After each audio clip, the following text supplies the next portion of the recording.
Buenos días, ¿cómo están todos? ¿Me escuchan bien? Sí, buenos días. Buenos días.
Muy buenos días, ¿qué tal? ¿Cómo están? Espero que estén muy bien. Bienvenidos nuevamente a a nuestro encuentro del módulo de metodología de la investigación. Buen Bueno, día, profesor. buenos días.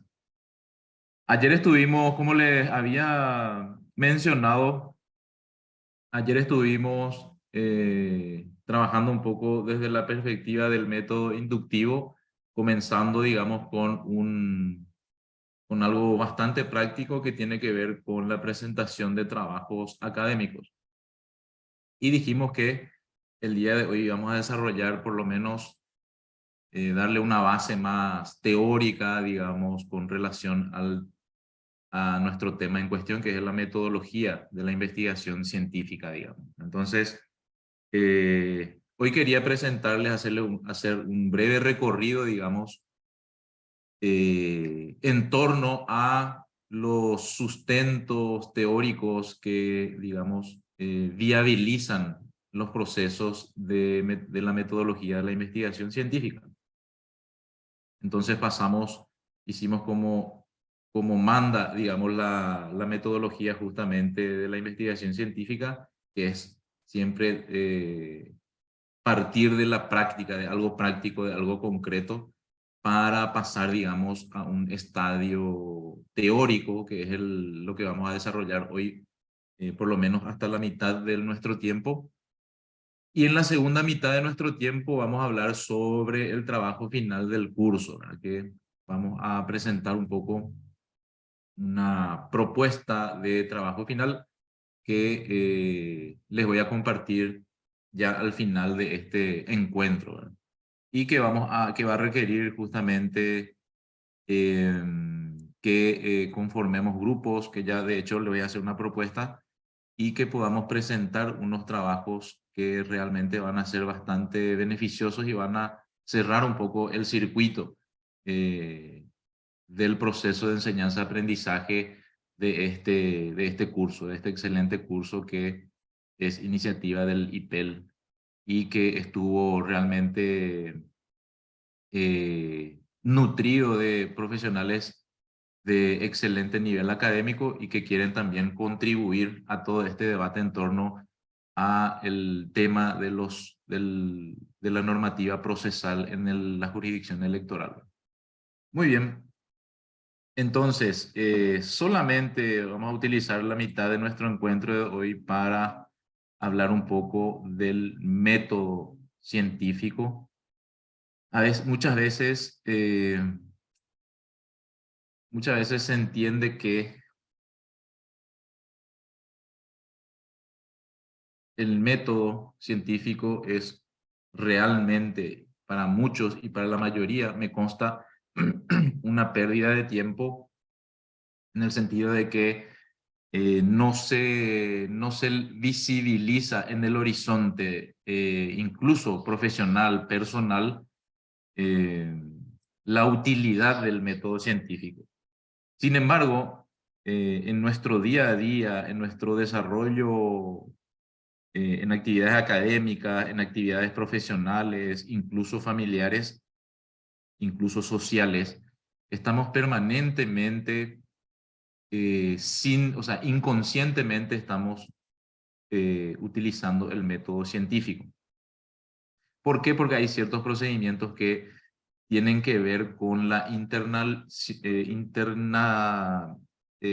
¿cómo que se dice? Internacionalización, digamos, de un proceso de este método, y lo llevamos en nuestro día a día en el sentido de que permanentemente estamos cotejando lo que creemos y la realidad circundante, ¿verdad? Entonces, ese es una parte interesante del método científico también, sin darnos cuenta de que inconscientemente estamos valorando permanentemente la práctica, observando permanentemente procesos que se dan en nuestra realidad circundante para posteriormente tomar decisiones. Son elementos que vienen del método científico y que predominan. ¿Por qué? Porque hay un pensamiento moderno, que nos influencia, digamos, o sea, todos estamos influenciados por ese pensamiento moderno que se transmite de generación en generación. ¿Qué quiere decir eso? Que de la época medieval a esta parte, el pensamiento de la humanidad avanzó, digamos, en ciertos aspectos y principalmente en la valoración de la realidad. Antes había un pensamiento mucho más mágico que ahora, sin embargo, podemos observar también que en la sociedad existe todavía un pensamiento no predominante, pero sí un pensamiento que tiende a ser mágico, que quiere otorgarle a los fenómenos de la realidad, le quiere otorgar elementos sobrenaturales. Y ese es el pensamiento que predominaba, por ejemplo, en la Edad Media. Hoy día, en la humanidad, desde el punto de vista del pensamiento y de la aplicación justamente del método científico, gracias a filósofos, investigadores, sociólogos, politólogos, cientistas sociales, políticos y jurídicos, el pensamiento avanzó, creció, se desarrolló, digamos, y caminamos mucho más hacia un pensamiento científico que hacia un pensamiento mágico, ¿verdad? Eso es muy importante porque a veces creemos que el método científico solamente se circunscribe a la academia o a, digamos, ámbitos estrictamente intelectuales, y no es así, ¿verdad? O sea, nosotros como seres humanos estamos aplicando, mientras aplicamos el pensamiento moderno, vigente, ¿verdad? De cotejar la realidad y otorgarle a esa realidad una reflexión para volver a la práctica posteriormente, estamos aplicando un método científico que, como les decía, predomina, digamos, en la sociedad en estos últimos tiempos, por lo menos. Algunos conceptos ya de manera introductoria con relación al método científico, ¿verdad? En el diccionario de la lengua española, por ejemplo, dice que el método científico es el modo ordenado de proceder para llegar a un resultado o fin determinado, especialmente para descubrir la verdad y sistematizar los conocimientos. El Oxford English Dictionary dice un método o procedimiento que ha caracterizado a la ciencia natural desde el siglo XVIII, que consiste en la observación sistemática, medición y experimentación y la formulación, análisis y modificación de las hipótesis. Y finalmente, Bunge nos dice que donde no hay método científico, no hay ciencia. Todo esto solamente como una introducción al mundo, digamos, infravalorado del método científico, pero que, como les decía, cada uno de nosotros aplica en cierta medida este método y vamos a ver por qué, ¿verdad? Que no es un método que solamente está vigente en el ámbito académico, sino que también en todos los ámbitos de nuestra vida cotidiana, de cierta manera aplicamos el método científico y a veces también, lógicamente, en la mayoría de los casos, prevalece nuestro pensamiento subjetivo y hasta a veces mágico también, ¿verdad? Tenemos una mezcla. Pero lo predominante desde el punto de vista del avance y del desarrollo del pensamiento es que cada vez se fortalezca el método científico por sobre el pensamiento mágico, ¿verdad? Es decir, otorgarle, como les decía, entidad siempre a factores sobrenaturales eh, para explicar fenómenos de la realidad. Bien, un elemento que hay que tener en cuenta es, digamos, para hacer un paralelismo, una comparación entre lo que es el conocimiento científico y el conocimiento común. El conocimiento común siempre está ligado justamente a las personas, digamos que no, a nuestra subjetividad. Y ayer estábamos explicando justamente que, cuál es la diferencia entre sujeto y objeto, ¿verdad? El objeto, la característica principal que tiene un objeto, o cuando decimos objeto, o cuando decimos quiero hablar objetivamente, ¿verdad? Es que el objeto está por fuera de nuestra subjetividad, por fuera de nuestro sujeto, del sujeto de la persona, digamos, no depende de nosotros y está ahí como una realidad observable, ¿verdad? Y el sujeto, justamente cuando decimos lo subjetivo, que viene de sujeto, que somos nosotros, que somos las personas con nuestra cultura, con nuestro pensamiento, con nuestras costumbres, con nuestra forma de ver las cosas de manera individual. Algunos sociólogos dicen que el ser humano no precisamente es individual porque siempre está influenciado, digamos, por su entorno, ¿verdad? Pero generalmente tendemos hacia nuestra subjetividad tratando de resguardarnos, digamos, como personas. Y por otra parte se encuentra lo objetivo, la realidad que nos rodea, que está circundante, que no depende de nosotros, pero que podemos observar más allá de nuestra voluntad. Entonces, el conocimiento científico y el conocimiento común tienen estas diferencias, ¿verdad? El conocimiento científico es predominantemente objetivo. Ayer decíamos que cuando realizáramos un trabajo académico, un trabajo científico, siempre tenemos que evitar nuestra subjetividad, colocar nuestra subjetividad. ¿Por qué? Porque contamina, digamos, el proceso científico, contamina el proceso de un análisis objetivo de una situación concreta. Cuando yo coloco mi subjetividad en un proceso de investigación, en un trabajo científico, lo que hago es contaminarlo, digamos, ¿por qué? Porque lo que necesita la ciencia, necesita el conocimiento, es acercarnos lo más posible a esos fenómenos de manera objetiva, ¿verdad? De tal forma a observarlos y poder de alguna manera aportar en la resolución de ciertos problemas.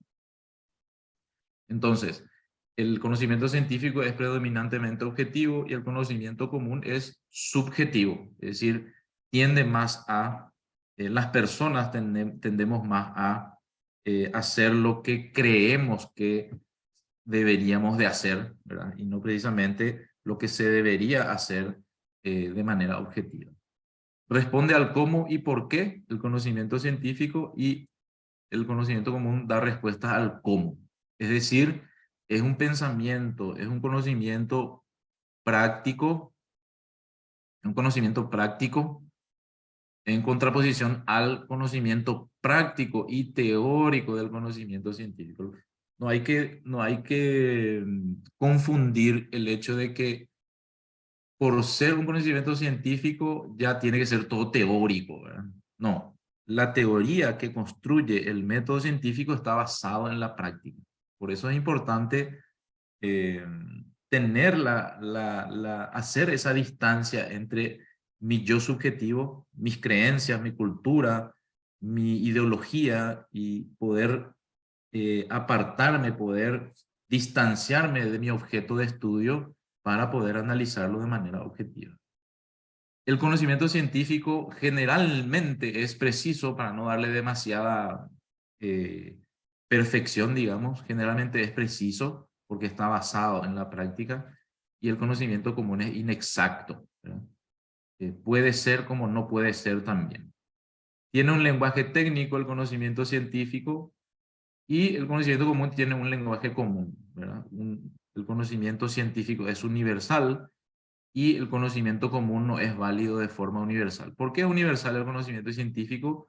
Porque como está basada en evidencia, como está basada en una prueba, en una muestra de comportamientos de ciertos fenómenos, se puede, digamos, elaborar a partir de la observación de fenómenos concretos, se puede elaborar leyes generales, ¿verdad? Conclusiones generales.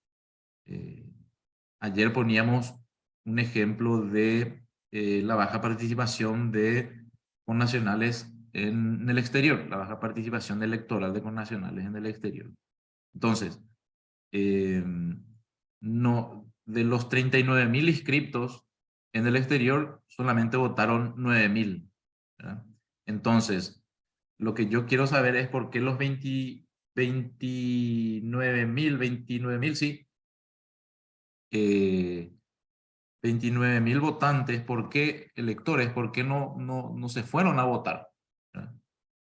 Entonces, yo para eso realizo una muestra de ese universo de 29.000 personas, realizo una muestra concreta. En vez de estudiar las 29.000 personas, voy a sacar una muestra de los connacionales que están en Barcelona y los connacionales que están en Buenos Aires, ¿verdad? Entonces voy a entrevistar a una cierta población de esas personas, o voy a hacer una encuesta en esa población de personas que no participaron en las elecciones, y eso me va a dar unas conclusiones para que yo pueda decir, bueno, estos fueron los motivos, estas son las barreras que existen para que efectivamente o sea, los compatriotas, los connacionales residentes en el exterior puedan ejercer efectivamente digamos, su derecho al sufragio, ¿verdad? Entonces, gracias al estudio de Barcelona y de Buenos Aires, yo puedo sacar una conclusión general que engloba a las 29.000 personas que no fueron a votar. O sea, hay muestras fehacientes, concluyentes, de que existen, por ejemplo, barreras legales que no permiten a los connacionales votar. Entonces, gracias a esa observación de lo particular, puedo universalizar una conclusión, ¿verdad?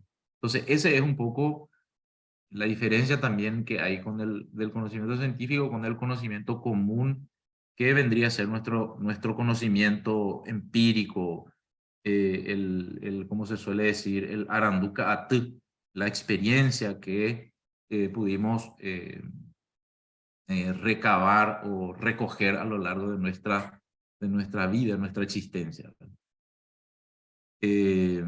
Se basa en la creencia, el conocimiento común. Generalmente nuestra subjetividad está, como decíamos, cargado de esas creencias, de esa cultura que de hecho nos inculcaron. De hecho, cultura, entre paréntesis, cultura viene de cultivo.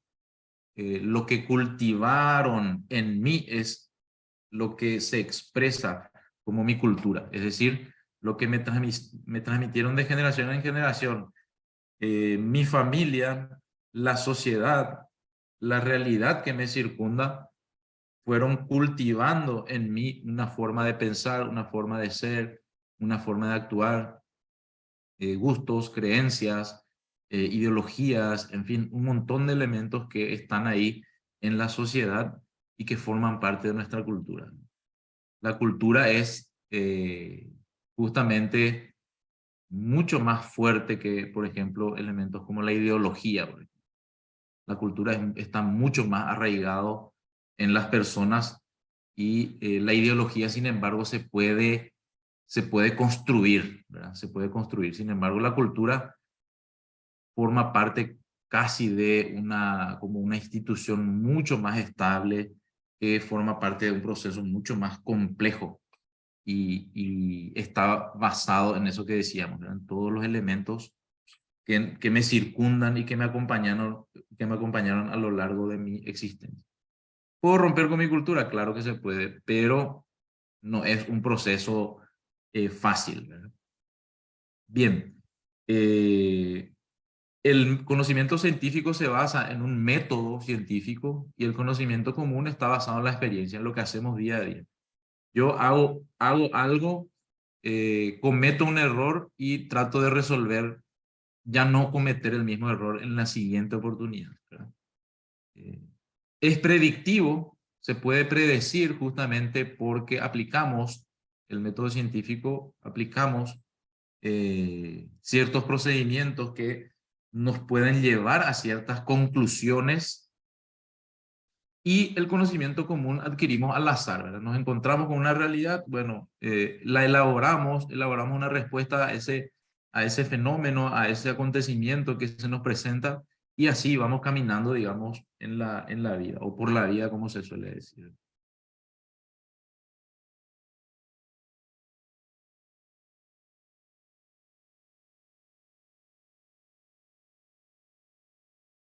Fíjense que en esta rueda de Wallace no es la única forma.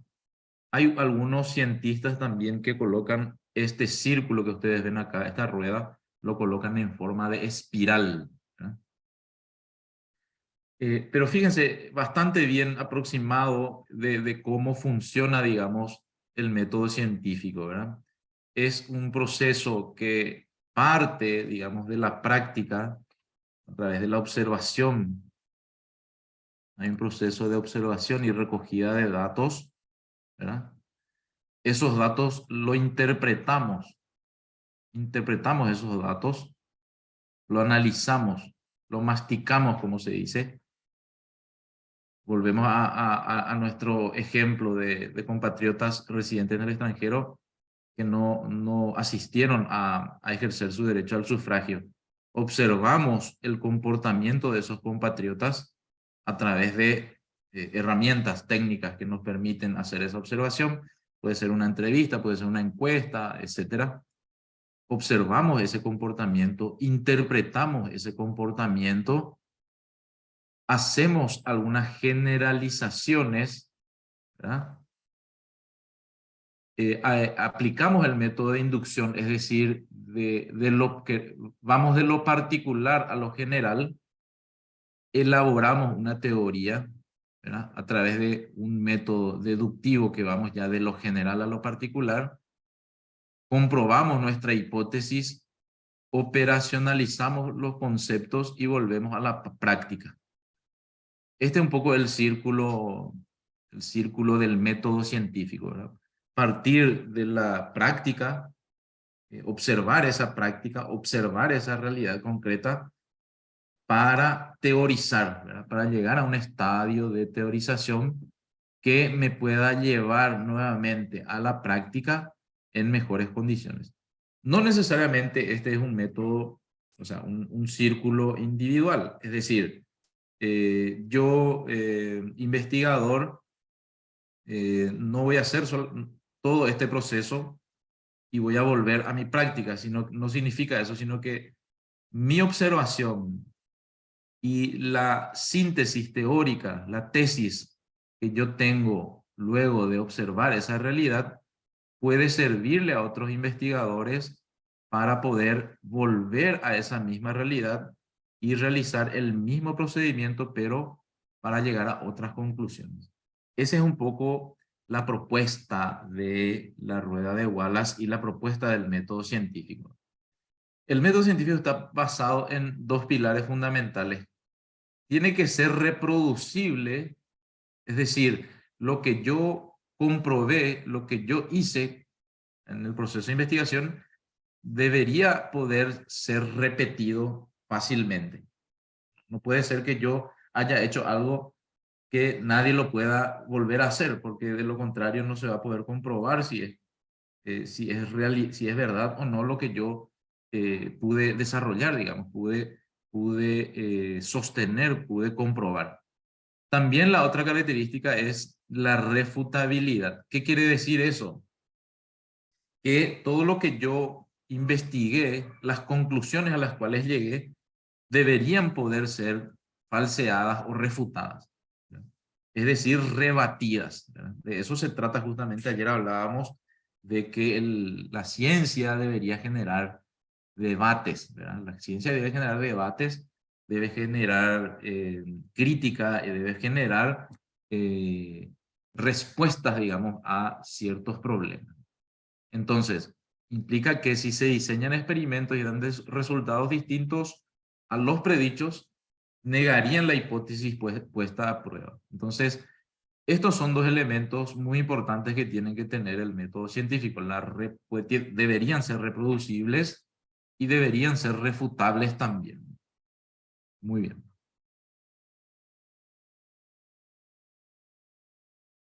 ¿Cuál es finalmente el objetivo del método científico?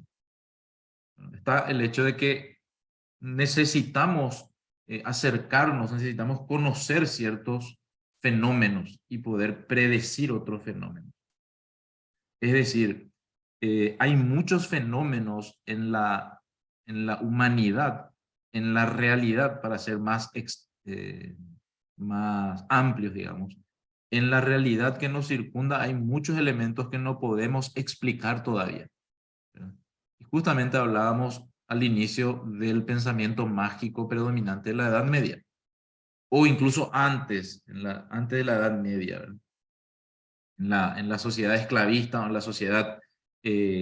la sociedad primitiva, ¿verdad? Mucho antes incluso de la sociedad, de la Edad Media, aunque la Edad Media todavía estaba bastante atrasada desde el punto de vista del pensamiento moderno que tenemos instalado hoy, gracias justamente a los avances de cientistas y teóricos y filósofos que refutaron, digamos, la forma de pensar atrasada que tenía la Edad Media. Entonces, eh, lo que busca el método científico es darle, conocer los fenómenos para predecir otros. Fíjense que, por ejemplo, en la sociedad primitiva, los hombres, mujeres primitivas, por ejemplo, no podían explicar la lluvia, no podían explicar los eclipses, etcétera, y le otorgaban a un pensamiento mágico, le otorgaban entidad a, a seres, digamos, mágicos para explicar esos fenómenos. Entonces, eh, el desarrollo justamente del conocimiento científico permitió dilucidar muchos de los fenómenos a través de la observación, ¿verdad? A través de la observación concreta de esa realidad, del comportamiento de esos fenómenos.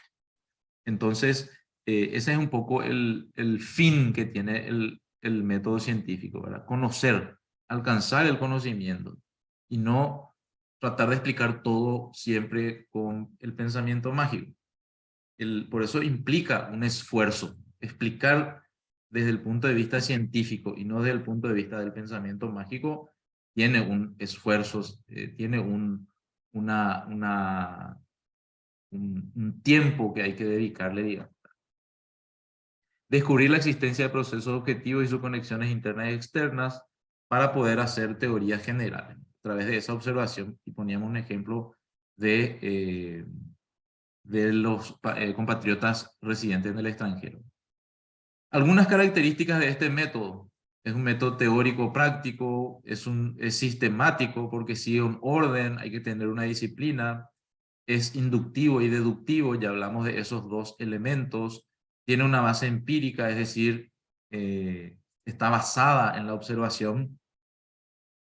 Nada está en el intelecto que no haya pasado antes por los sentidos, decía Aristóteles ya al inicio o sea, Aristóteles fue uno de los primeros que incipientemente empezó a pensar, digamos, en un método científico, más allá de que el pensamiento predominante justamente de los idealistas, Platón, Sócrates, Aristóteles, etcétera, eran todavía, eh, eran todavía filósofos idealistas, ¿verdad? Pero sin embargo ya empezaron a colocar elementos que otros filósofos más adelante pudieron desarrollar con mucho más profundidad hasta el pensamiento moderno que tenemos hoy, ¿verdad? Como decíamos, prácticamente toda la sociedad actual, moderna, está basado en un pensamiento científico. El avance de la sociedad, el desarrollo de la sociedad, de lo que se conoce como modernidad o posmodernidad, como algunos teóricos están debatiendo actualmente o de hace un buen tiempo a esta parte, está basado en el pensamiento científico, los avances tecnológicos, el avance de la industria en todos los aspectos, ¿verdad? El avance de la medicina, la farmacéutica, en fin, todos los avances que va a tener la sociedad están basados justamente en el desarrollo del conocimiento científico, ¿verdad? Emplea el examen crítico. ¿Por qué? Porque somete sus resultados a una prueba empírica y se halla sujeto a revisión y al debate, ¿verdad? Es circular y en algunos casos en espiral, ¿verdad? Porque Si es circular, es lo que dicen algunos teóricos. Si es circular, empezamos en un punto y terminamos en el mismo punto, ¿verdad? Entonces algunos dicen es en forma de espiral, porque empezamos en un punto y el espiral nunca encuentra, digamos, su punto final. Es un desarrollo permanente y en permanente movimiento. Muy bien. Los presupuestos del método científico tienen un orden. Los fenómenos en la naturaleza ocurren dentro de un orden, dice el método científico. Es determinista porque aceptamos que cada observación está determinada por un acontecimiento anterior. Cuando decimos, o sea, cuando nosotros creemos que estamos, ¿cómo que se suele decir? Descubriendo la pólvora o la rueda, no es cierto. O sea, realmente lo que estamos es observando ya elementos que otros, digamos, ya estuvieron observando, ya estuvieron analizando y ya aprendieron, digamos. Entonces, siempre el punto, cuando decimos que siempre el punto de partida es la práctica, esa práctica tiene mucha carga de experiencia anterior, ¿verdad? Lo que hacemos está basado en una experiencia anterior, que posiblemente recogimos nosotros de otros conocimientos, de otras prácticas que podríamos haber observado de tal forma a perfeccionar de manera permanente nuestra práctica o nuestro desarrollo teórico para adelante, ¿verdad? Para el progreso, para el desarrollo, digamos. Tiene un componente de comprobabilidad porque cada interrogante en un proceso puede ser explicado y comprobado. Algunos requisitos es el empirismo, o sea, tiene que ser real y objetivo. La repetibilidad, que es la capacidad de ser confirmado al ser repetido. La aceptabilidad, que el investigador presupone la aceptación de lo publicado anteriormente. Y la publicidad. Los descubrimientos tienen la obligación moral, digamos, de ser publicados. O sea, lo que yo descubro, lo que yo estoy hallando, no importa cuál sea el fenómeno. El comportamiento de las hormigas en el patio de mi casa. Ese análisis y aplicación de un método científico para analizar ese comportamiento, yo tengo que publicarlo porque la sociedad necesita avanzar en su conocimiento y darle respuestas a los fenómenos que se presentan en la realidad. Bien, ¿cuáles son esas técnicas, esos procedimientos de los cuales hablamos cuando hablamos del método científico? Son las técnicas, son los procedimientos que utiliza el método para estudiar, para analizar de forma concreta un fenómeno, una realidad. Entonces, tenemos el método inductivo, que es un razonamiento, como les decía, que se conduce a partir de la observación de casos particulares a conclusiones generales. La inferencia, ¿verdad? Es decir, la inferencia serían los resultados, las conclusiones se asumen de abajo hacia arriba, es decir, de abajo empezamos esa inferencia, esas conclusiones para llegar a elementos generales. Por ejemplo, un ejemplo de estructura de razonamiento inductivo. He visto un pájaro que vuela, he visto un pájaro que vuela, he visto otro pájaro que también vuela, entonces estoy observando fenómenos concretos particulares. Por tanto, el método inductivo me dice que yo, por la observación de esos fenómenos particulares, puedo sacar conclusiones generales, dice. La inferencia es de abajo hacia arriba. Entonces, he visto un pájaro que vuela, he visto otro pájaro que también vuela. Por tanto, la conclusión que puedo sacar es que los pájaros vuelan, ¿verdad? Son elementos, es una conclusión general a través de una observación de un fenómeno en particular. Luego está el método deductivo, que es, digamos, lo contrario. Sin embargo, se complementan perfectamente, que es un procedimiento que utiliza un tipo de pensamiento que va desde un razonamiento más general y lógico hacia un hecho concreto. La inferencia ahí, las conclusiones, los resultados serían es de arriba a abajo. Por ejemplo, cuando decimos los pájaros son aves, los pájaros vuelan, estamos hablando de observación de fenómenos generales. Los pájaros son aves, los pájaros vuelan, por tanto, mi inferencia concreta es que las aves vuelan. Esa es un poco la diferencia que hay entre el método deductivo e inductivo y que sin embargo, pese a ser diferentes, se complementan. Está el método hipotético deductivo, el analítico, el sintético también, que no vamos a profundizar, pero están, digamos, vinculados. El método hipotético deductivo, por ejemplo, es el único método a través del cual se puede obtener información científica aplicada a las ciencias formales. El analítico es el proceso cognitivo, el proceso de conocimiento del pensamiento que descompone un objeto en partes para estudiarlo en forma aislada. Y el método sintético, que es el que integra los componentes de un objeto de estudio para estudiarlo en su totalidad. También hay un método histórico comparativo, como su nombre lo dice, contrastar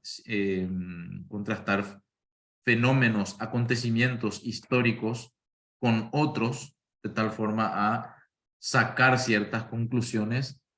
El método cuantitativo y cualitativo, que se diferencia en que el cuantitativo lo que hace es recolectar datos para probar una hipótesis con base numérica, concreta, y el cualitativo, sin embargo, recolecta datos sin una medición numérica, sin embargo, sin una medición numérica, pero dándole énfasis a los elementos de calidad, ¿verdad? A los elementos de calidad. Voy a poner un ejemplo concreto. Una encuesta a 100 personas me va a arrojar resultados numéricos. Yo pregunto a esas 100 personas,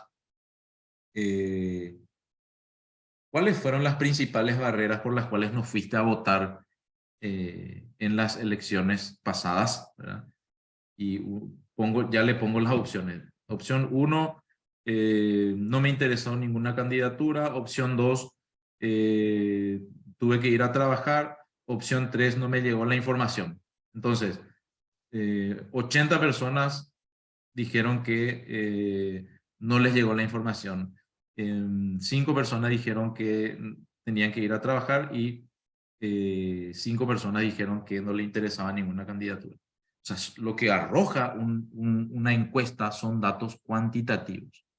Sin embargo, en vez de hacer esas 100 encuestas, yo puedo hacer una muestra de esas 100 personas, elijo las características más predominantes de esas 100 personas. Por ejemplo, voy a elegir 3 mujeres en jóvenes, 3 mujeres jóvenes, 3 varones jóvenes, 3 adultos mayores y mujeres y 3 adultos mayores varones. Y a esas 12 personas le voy a reunir y le voy a hacer un focus group, una entrevista grupal, ¿verdad?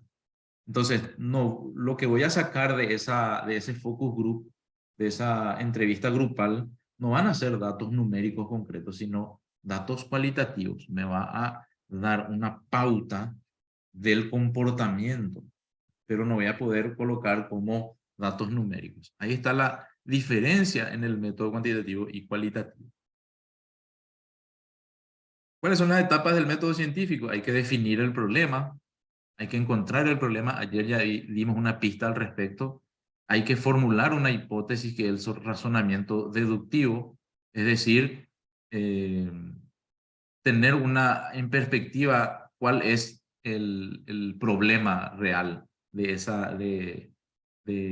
ese tema que yo estoy investigando.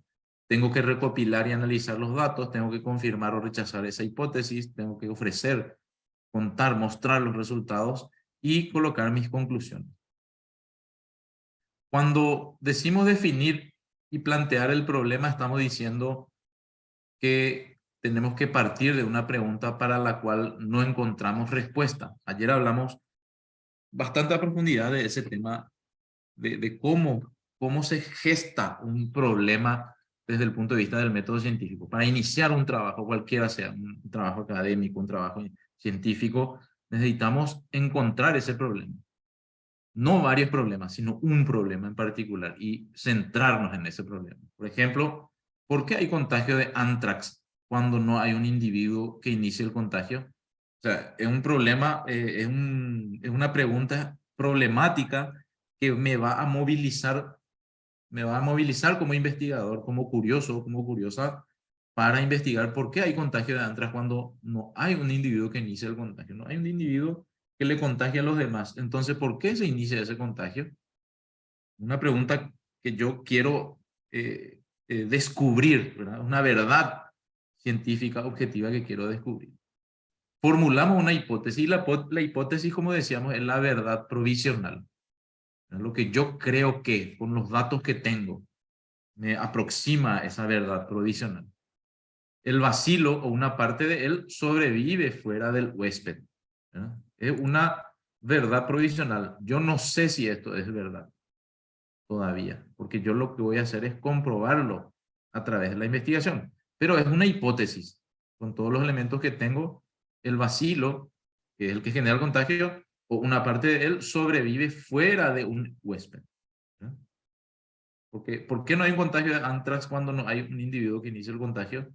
Porque creo que, es mi verdad provisional con los elementos limitados que tengo, el bacilo o una parte de él sobrevive fuera de un huésped, no necesita de un huésped para generar un contagio. Luego hago una recogida y análisis de datos y ahí vamos a detenernos brevísimamente nomás. La recogida de datos se hace a través de un método cuantitativo y un método cualitativo que ya hablamos. Por ejemplo, en el método cuantitativo, empresas que realizan investigaciones de mercados y demandas basadas en datos históricos. Y el método cualitativo, entrevistas para conocer experiencias, opiniones, emociones, todo suma, digamos, en el método cualitativo, observaciones de las personas que estamos investigando. Justamente para profundizar un chiquitito sobre los instrumentos, las herramientas que se utilizan en el método cuantitativo y cualitativo, por ejemplo, las entrevistas, ¿verdad? Que son las preguntas a las personas desde una comunicación interpersonal tú a tú, en la que el entrevistador recibe respuestas acerca de un tema específico. En estos tiempos están de moda las videollamadas, la llamada telefónica, etcétera, ¿verdad? Entonces, no necesariamente tiene que estar presente, pero sí es una interacción interpersonal. La observación, que puede ser una forma directa y sencilla de obtener datos, que no es intrusiva, es decir, no necesitamos tener un contacto demasiado directo con nuestro objeto de estudio, sino a través de una observación de ciertos fenómenos, nos es útil para conocer el comportamiento del objeto de estudio y generalmente se registra en un diario de campo. Los cuestionarios y encuestas que hablábamos también, es un conjunto de preguntas que los encuestados deben responder en función de lo que saben del tema. Cuando hacemos cuestionarios e encuestas, podemos hacer un cuestionario abierto o un cuestionario cerrado. Su nombre ya nos da una pista, ¿verdad? ¿Por qué? Porque el cuestionario abierto está constituido por preguntas abiertas. Cuando yo digo, ¿qué opinas de la selección paraguaya? ¿Verdad? Entonces el entrevistado o el encuestado puede tener varias opciones, puede abrir su campo de contestación, ¿verdad? Su campo, sus respuestas. Sin embargo, cuando es un cuestionario cerrado, ¿qué opinas del rendimiento de la selección paraguaya? Y ya le pongo las opciones. ¿Es mala, buena, regular, ¿verdad? Pésima, ¿verdad? Entonces son cuestionarios cerrados, no le doy mucha chance de que el entrevistado, el encuestado, se divague demasiado, abra demasiado el espectro, digamos, de respuestas, ¿verdad? Entonces es muy importante siempre, aquí lo más, eh, digamos que lo más importante de entender también es que depende mucho de lo que yo voy a investigar, el problema que yo voy a encarar. va a determinar qué instrumentos de investigación voy a utilizar. Si yo elijo, por ejemplo, volvamos al caso concreto de los paraguayos residentes en el extranjero, la entrevista es un instrumento de poco práctico, no me va a servir mucho la entrevista. Sin embargo, la encuesta sí. ¿Por qué? Porque el espectro de mi muestra, el espectro de mi población al cual yo voy a ir a investigar, a entender mejor por qué, como se suele decir, por qué para no se fueron a votar, entonces me va a ayudar muchísimo más una encuesta que una entrevista, porque la entrevista, desde el punto de vista de que mi población es de 29.000 personas que no fueron a votar. Bueno, yo voy a sacar una muestra de Barcelona y Buenos Aires, pero de Barcelona y Buenos Aires me va a costar muchísimo más entrevistar a 10 referentes políticos de Barcelona y 20 de Buenos Aires que lanzar una encuesta a la población que no fue a votar en ambas localidades. Entonces, se dan cuenta que depende del problema que yo estoy encarando para utilizar el mejor instrumento que me va a permitir llegar lo más cercano posible a las conclusiones. El focus group que ya hablamos, que es reunir a un grupo de personas a través de con la moderación de una persona para poder realizar sondeos, ¿verdad? La revisión documental, que es fundamental porque depende mucho del problema que encaramos, también tenemos que afrontar, tenemos que investigar desde el punto de vista documental, estadístico, etcétera, sobre el tema a investigar. Las fuentes abiertas, que son muy importantes también, que son las documentaciones que las instituciones públicas y privadas ponen y están a disposición del público. El monitoreo de redes sociales, que está de moda, porque en las redes sociales, no vamos a debatir aquí si para bien o para mal, existe mucha información y nos permite también, digamos, acercarnos a ciertos fenómenos de la sociedad que necesitamos entender mejor.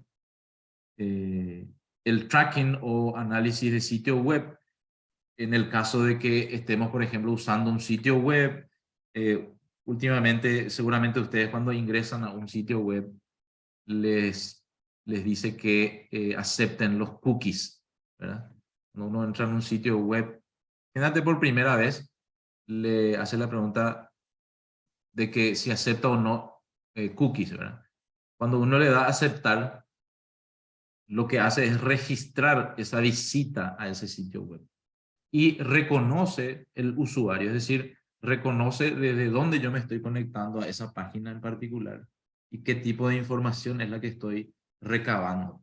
Entonces, ese tipo de elementos permiten, por ejemplo, medir el interés que hay, por ejemplo, hacia ciertas informaciones, hacia ciertas figuras, hacia ciertos fenómenos que se desarrollan en ese mundo tan apasionante que es la virtualidad. Pero estábamos en la etapa del método científico, ¿verdad? Y ahí es importante que en la cuarta etapa hagamos una confrontación de los datos con la hipótesis, ¿verdad? Y realicemos unas conclusiones y generalización de los resultados. En las conclusiones vamos a colocar si los datos avalan la hipótesis. Si los datos avalan la hipótesis, vamos a confirmarlos. Y en caso contrario se concluirá que en las circunstancias contempladas en la hipótesis no ha sido confirmada y volverá a ser la segunda etapa. En las conclusiones lo que tenemos que hacer es, ayer hablábamos justamente de las conclusiones, lo que se estila es confrontar con los objetivos, si cumplimos o no con los objetivos, si se cumplieron o no, porque cuando yo inicié el proceso de investigación, yo tenía un conocimiento previo, ¿verdad? Incipiente de un fenómeno, ¿verdad? Ahora, al concluir mi etapa de investigación, yo soy, bueno, de hecho, soy otra persona, llegué a conclusiones que realmente no me imaginaba. Por tanto, lo que yo cuando yo escribo, cuando yo realizo esas conclusiones, yo tengo que confrontar, bueno, cumplí con mis objetivos que me propuse al inicio, eh, respondí a todas las preguntas de investigación, entonces voy analizando punto por punto y voy autorrespondiéndome de tal forma que eso sea validado y que eso pueda ser leído por otros investigadores. Ayer le decía que una aproximación bibliográfica de autores que me van a ayudar en un proceso de investigación, lo primero que tienen que hacer es leer la introducción y la conclusión. Justamente por eso, porque en las conclusiones está sintetizado, digamos, los hallazgos de una investigación. Está sintetizado, o sea, todo lo que yo encontré, todo lo que yo confronté, yo lo coloco en las conclusiones. Y en la introducción me va a ayudar muchísimo porque en primer lugar tengo que saber si el tema que yo voy a investigar eh, está, digamos, contemplado en ese libro que quiero utilizar. Porque en la introducción ya me voy a dar cuenta si no tiene nada que ver o si me va a ayudar efectivamente a robustecer, digamos, mi marco teórico, eh, esa publicación, ese trabajo intelectual de ese autor determinado.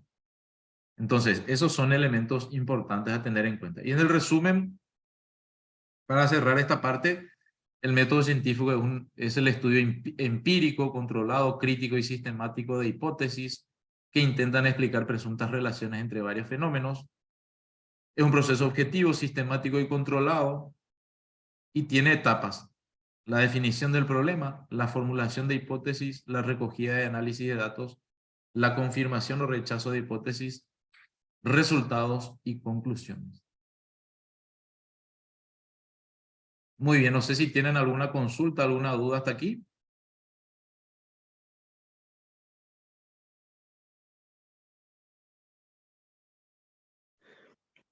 Está bastante claro, profesor, de momento, Bien, al menos para mí. muy bien, Excelente, muchas profesor, gracias. está muy claro. Bien, bien, bien.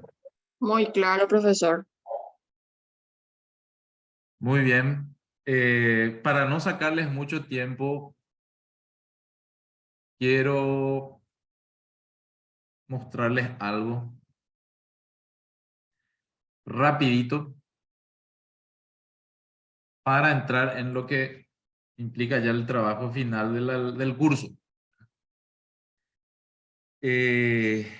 Un elemento que fue consensuado un poco desde el punto de vista académico es que el trabajo final que ustedes puedan presentar, que de hecho les adelanto de entrada que es algo muy sencillo, no va a ser algo demasiado complejo, no les va a llevar mucho tiempo, va a utilizar ya de hecho los conocimientos que fueron adquiriendo en el curso y los conocimientos que ya previamente ustedes ya lo tenían.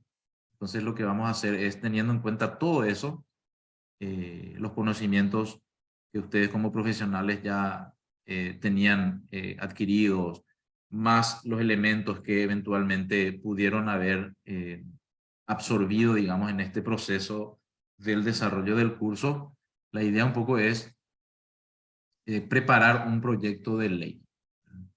Les explico, en breve les voy a explicar en qué concretamente va a consistir este trabajo.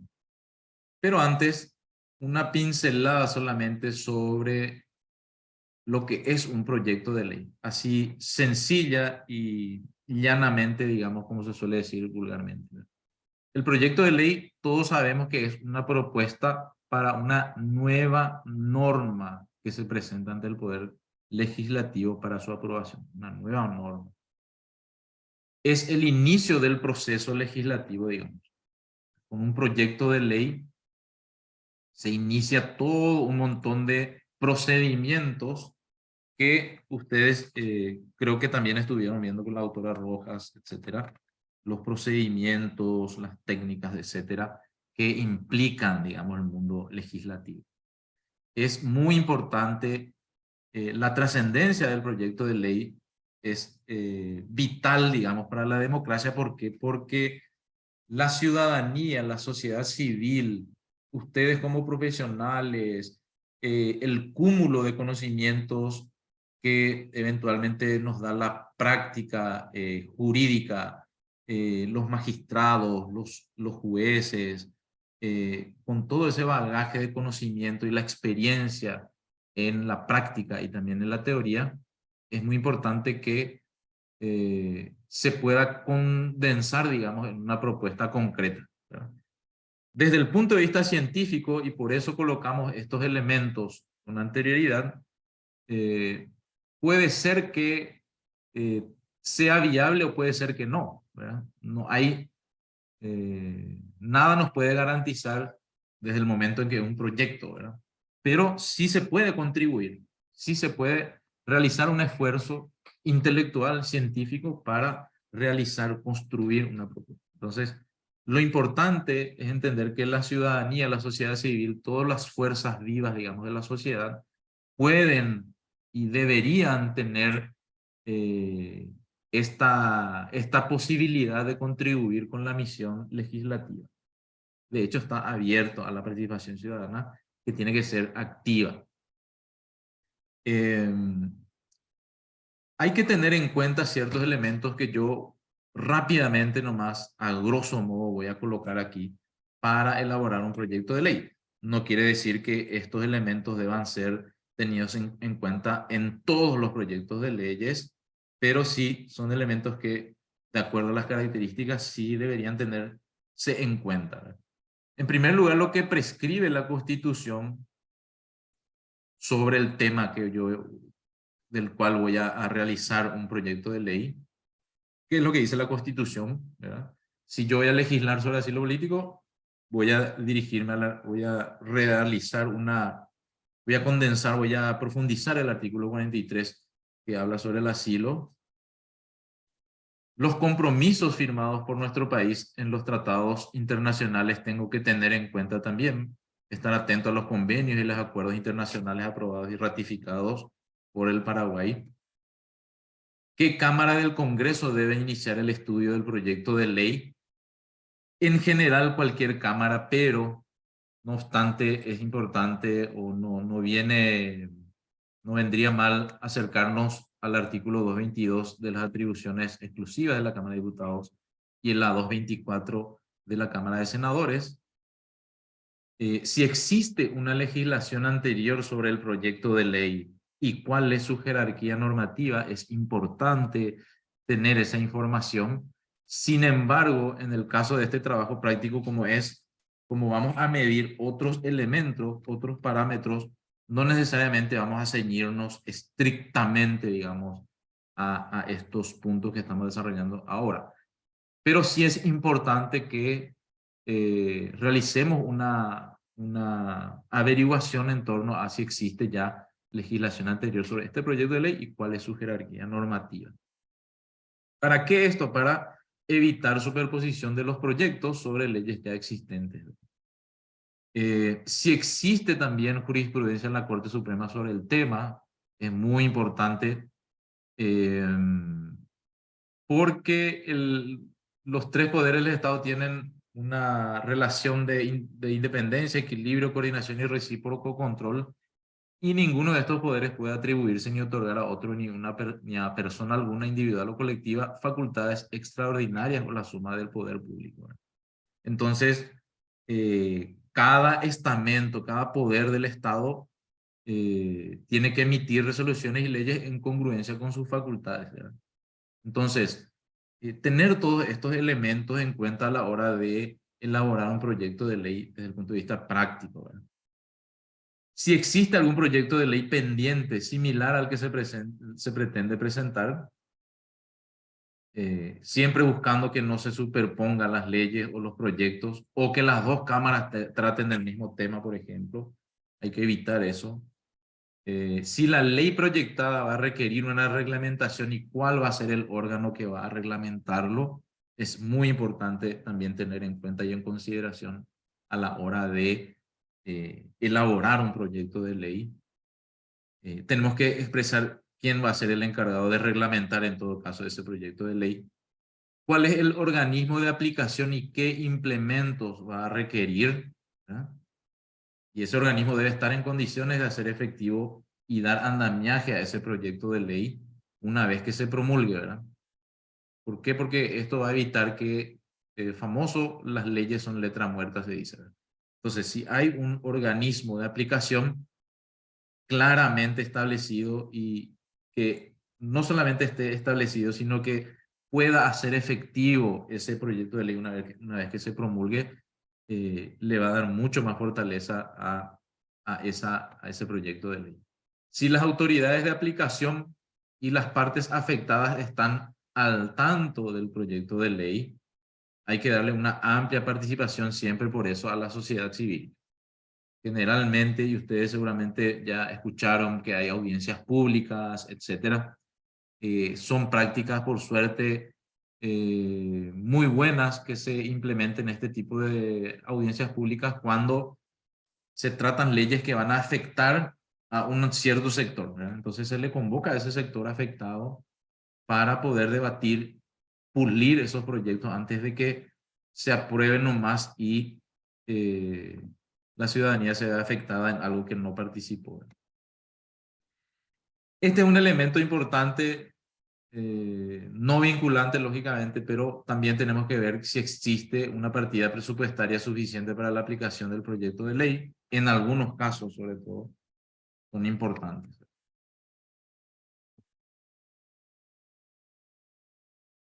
Muchos de ustedes ya tienen una experiencia con respecto a los proyectos de ley, pero no obstante, a los efectos de que estamos haciendo una introducción a lo que va a ser el trabajo práctico, es importante conocer, digamos, la forma desde el punto de vista práctico de cómo generalmente se presentan los proyectos de ley al Poder Legislativo. Generalmente se hace una nota dirigida al presidente de la Cámara de Senadores o al presidente de la Cámara de Diputados, con un membrete, etcétera. Nos dirigimos a ustedes por su vino intermedio, a los colegas senadores y senadoras de la Nación, a los efectos de presentar el proyecto de ley que modifica el artículo 258, inciso D del Código Electoral.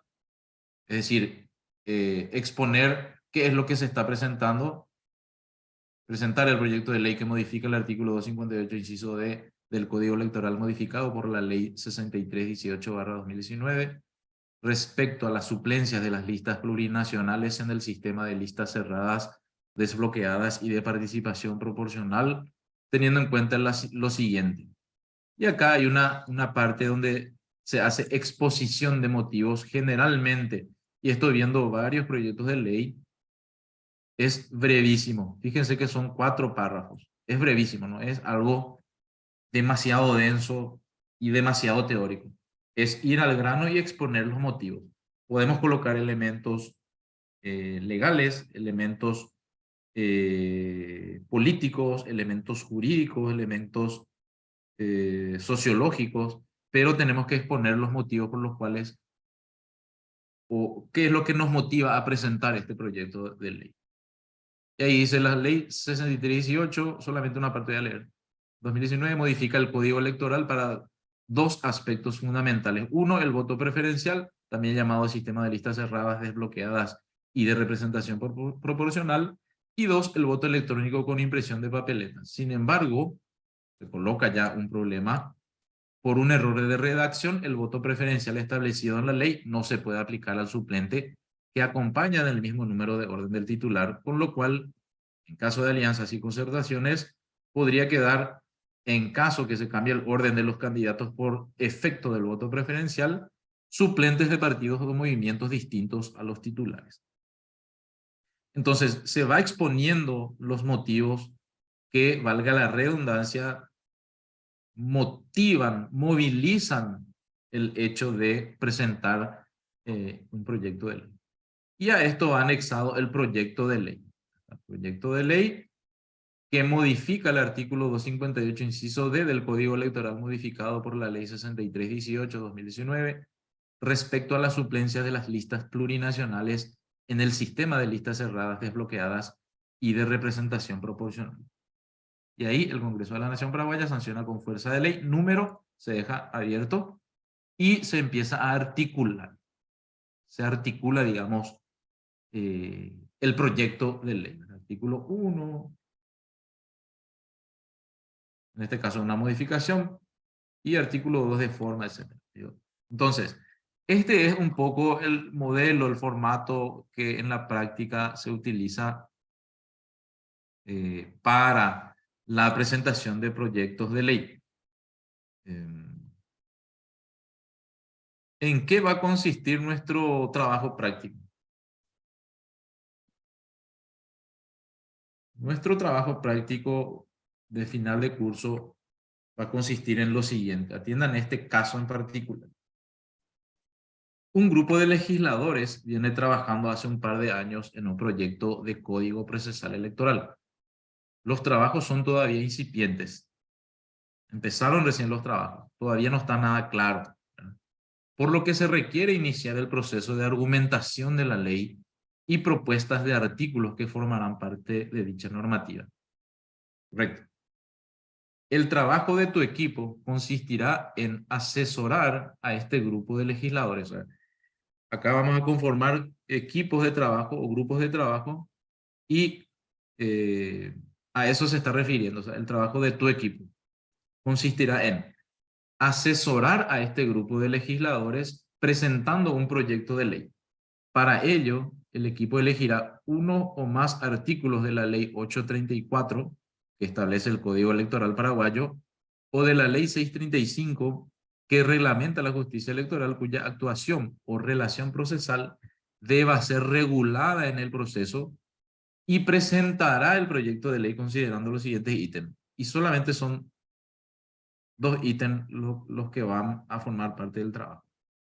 Nota dirigida a la presidencia de la Cámara de Senadores con exposición de motivos de la nueva ley y el proyecto de ley con al menos 10 artículos teniendo en consideración las formalidades de estilo pertinentes. O sea, vamos a presentar un proyecto de ley, primero vamos a elegir uno o más artículos de la ley 834, queda a consideración, a criterio del grupo.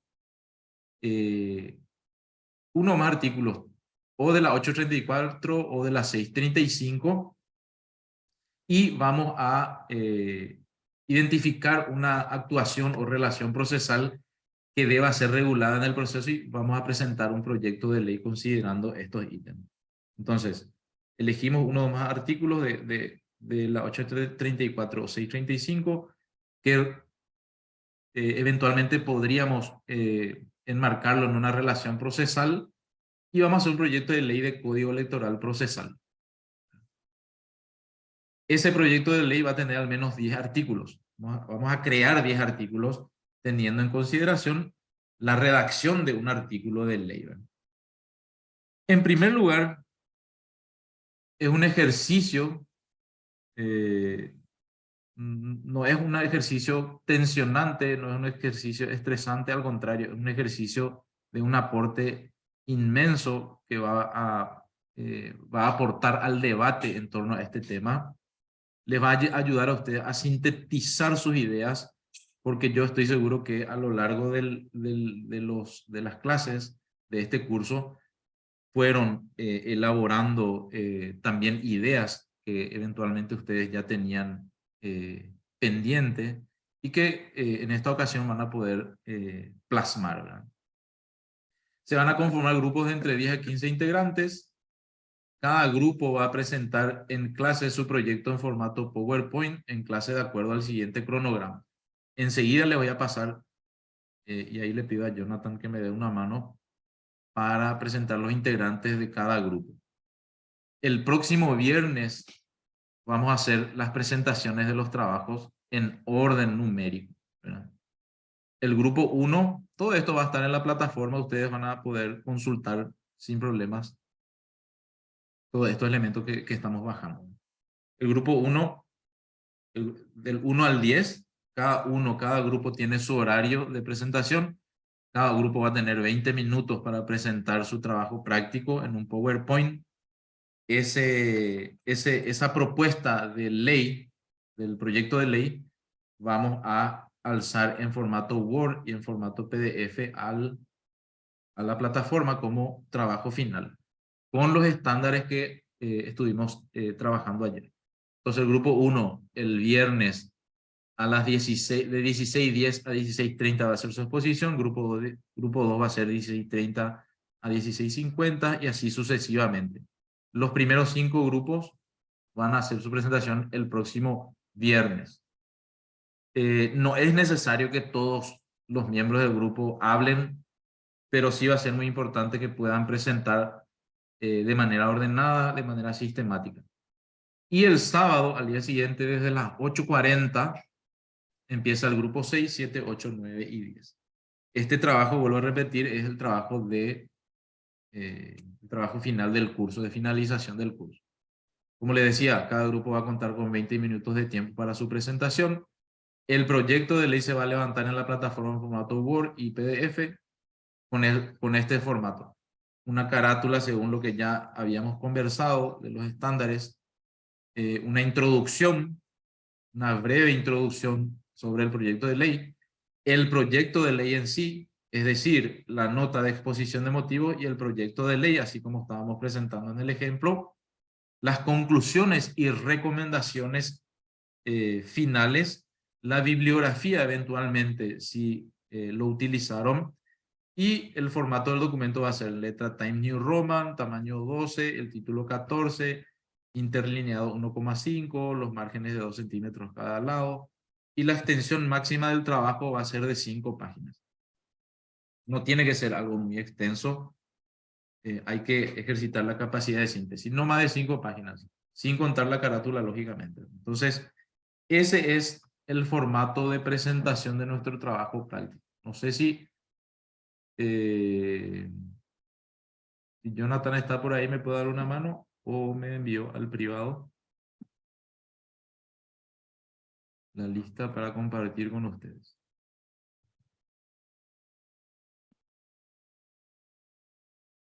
Acá me envió la lista. Bueno. Un ratito, por favor. Voy a compartir los grupos. Acá está.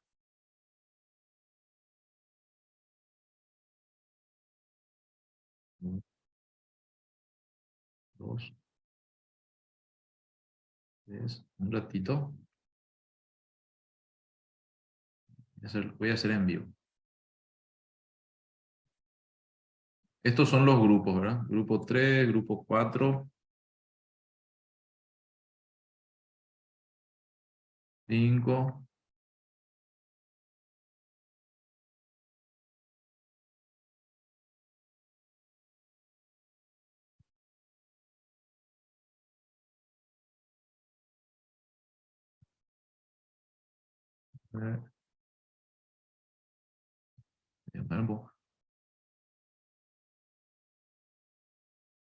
Bueno, está mal este... ¿Se puede enviar, profesor, eso al WhatsApp para poder ver? Sí, voy a enviar, no se preocupen. De hecho, ahora me di cuenta que los grupos van a estar conformados por hasta 15. No vamos a poder hacer, lastimosamente, tenemos que conformar 10 grupos nomás solamente. Entonces, la conformación de los grupos yo le voy a pasar por el WhatsApp.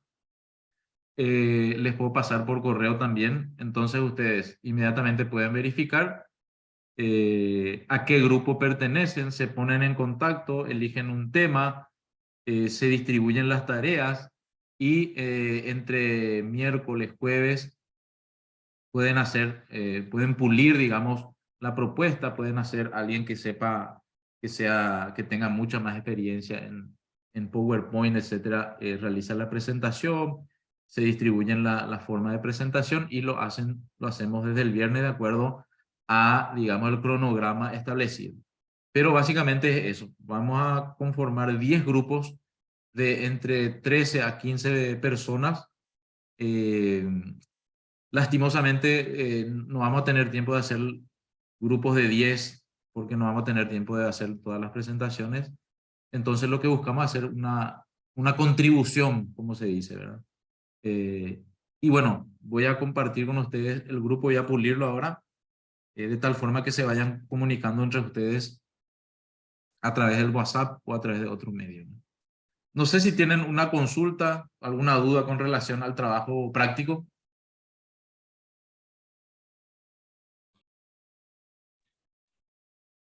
¿Se entiende el trabajo? Hasta el momento se entiende, profesor.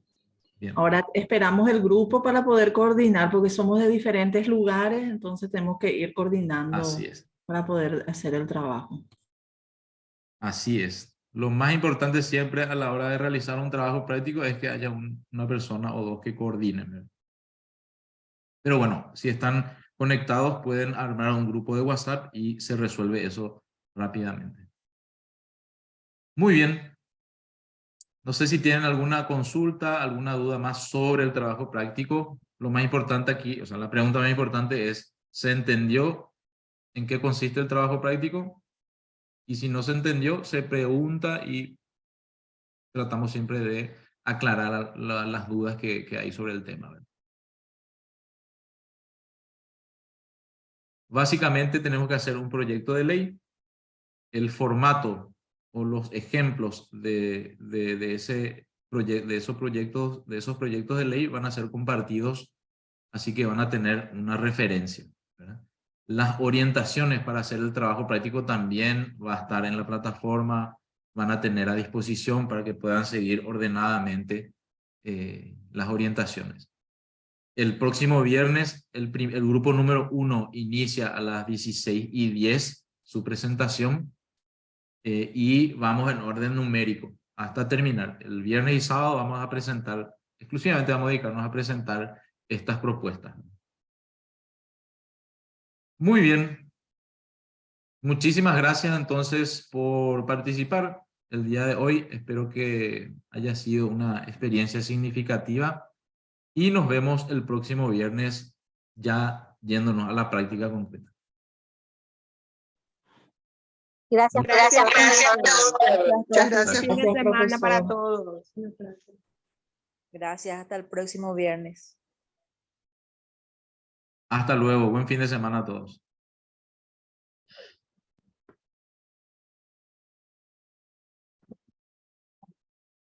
Gracias, profesor Gustavo. Gracias.